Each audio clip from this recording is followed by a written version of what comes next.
नमस्कार दोस्तों, आप सभी का स्मार्ट लर्निंग पर वेलकम है। और हम आज का टॉपिक स्टार्ट कर रहे हैं, डेट इज़ सुएज कैनाल, जो कि क्लास 12th ज्योग्राफी बुक का भी वन ऑफ द टॉपिक है, ट्रांस कॉन्टिनेंटल रेलवेज़ का पार्ट। सुएज कैनाल जो है वो हमारा 1869 में बना था। और कहाँ बना था? इजिप्ट में बना था। इजिप्ट में बना था। किस किस दो पोर्ट्स के बीच में बना था? पोर्ट सैड जो कि नॉर्थ में था और पोर्ट सुएज जो कि साउथ में था। ठीक है।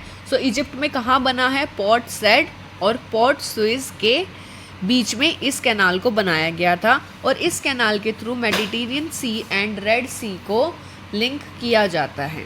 अब सुएज कैनाल की कैरेक्टरिस्टिक्स क्या है, हम उसके बारे में देखेंगे। सुएज कैनाल में कोई भी लॉक सिस्टम नहीं है। लॉक सिस्टम का मतलब होता है, लॉक सिस्टम को हम यूज़ करते हैं जब हमारी जो कैनाल होता है वो या तो नॉर्मल लेवल से नीचे बनता है, तो वहाँ पे ट्रांसफ़र करने के लिए शिप्स को लॉक सिस्टम का यूज़ होता है, like in Panama canal. But in Suez canal there is no lock system.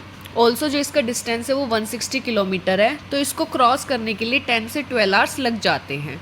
और ये कितना डीप है? 11 से 15 मीटर तक ये डीप है। अब सुएज कैनाल का जो इम्पोर्टेंस है वो not in Europe only but all over the world इसके बहुत ज़्यादा इम्पोर्टेंट है। It is more important then the Panama canal also. कैसे कि जो ये फुली यूरोप को इंडियन ओशियन का गेटवे दे देती है। गेटवे इन द सेंस कि पहले जो यूरोपियन कंट्रीज़ थी उनको इंडियन ओशियन तक आने के लिए बहुत ज़्यादा टाइम लगता था। बड़ा रूट था जिसको केप रूट बोला जाता है, लेकिन इससे उनका बहुत ज़्यादा टाइम बच जाता है और वो जल्दी ही इंडियन ओशियन में आ जाते हैं, जिससे कि उनको एशियन मार्केट से भी इजी एक्सेस मिल जाता है और डिस्टेंस भी कम हो जाता है। सुएज कैनाल के इतने इम्पोर्टेंस होने के बावजूद उसमें एक लिमिटेशन है। और उसकी लिमिटेशन क्या है कि उसमें हैवी टोल्स, हैवी टैक्सेस या हैवी फ़ी ली जाती है, जिस वजह से जो मेनली जो सप्लायर्स हैं वो अगर उनको कोई जल्दी ना हो या फिर लेट ना हो अपना मटेरियल ट्रांसपोर्ट करने के लिए, तो वो केप रूट को अडॉप्ट करना या उससे थ्रू जाना ज़्यादा रिलायबल मानते हैं, जस्ट बिकॉज वहाँ पे फ़ी कम है। अब सुएज कैनाल की एक बात और है कि इसको साथ एक फ्रेश वाटर कैनाल भी जॉइन होता है। और वो फ्रेश वाटर कैनाल कहाँ से निकलता है?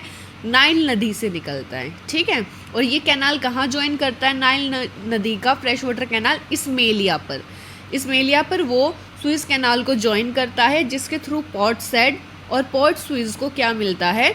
फ्रेश वाटर मिलता है। So if we conclude, Suez canal 1869 Egypt में बना था, पोर्ट सैड और पोर्ट सुएज के बीच में। मेडिटेरियन सी और रेड सी को ये लिंक करता है। लॉक सिस्टम नहीं है, डिस्टेंस 160 किलोमीटर है, गेटवे है इंडियन ओशियन का, बहुत ज़्यादा इंपॉर्टेंस रखता है ये यूरोप में। साथ के साथ इसकी एक लिमिटेशन है कि इसमें हैवी टोल्स है और एक फ्रेश वाटर कैनाल है जो कि नाइल रिवर से निकाला गया है और इस्मेलिया के थ्रू वो वहाँ पर ज्वाइन करता है। If you like the video, kindly like, share and subscribe and comment. Thank you.